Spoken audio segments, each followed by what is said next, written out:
Well, Doug, mentors often play a significant role in exploration. And do you have any specific experiences you might like to share in this regard? Yes, there's a number of people. I guess how I would define a mentor is there's a couple of ways of looking at it. One would be a person that greatly influences perhaps a change in direction of your career or your education.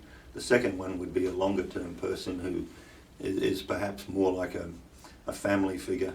So to address the first one, I guess John Kirnan from Anglo took an interest in the development of my career over several years.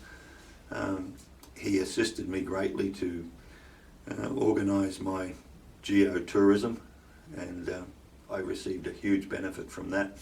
There was never really any question as to, well, why is he taking an extra couple of days? He should be back at work. That sort of attitude, and that was fantastic. I mentioned earlier the great respect that I had for Don Alberto Benavides and what he did for me personally.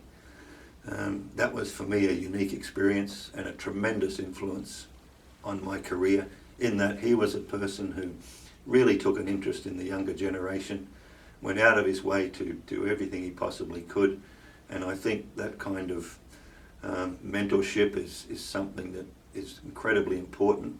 I personally have tried to do that as often as I can, and I think if more people took that time, we'd have better geologists perhaps. It's a simple thing to do, but it's incredibly important. Jack Thompson was a long-time friend. He took a personal interest in my career. He taught me to prospect from the air. He taught me to think laterally, and just to focus on exploration and get on with the job. Don't worry about the bureaucracy. Just get on with it. So that was great. And then finally, I'd like to pay a tribute to Dick Sillitoe. Every time I picked up one of Dick's papers, it was very thought-provoking. And I was always looking forward to my next issue of Economic Geology in the hope that here was another one of Dick's papers that I could think about and benefit from. And this happened on numerous occasions, too many to mention actually, but it was just inspirational stuff, and it continues to be. And I hope other geologists have also are having this experience.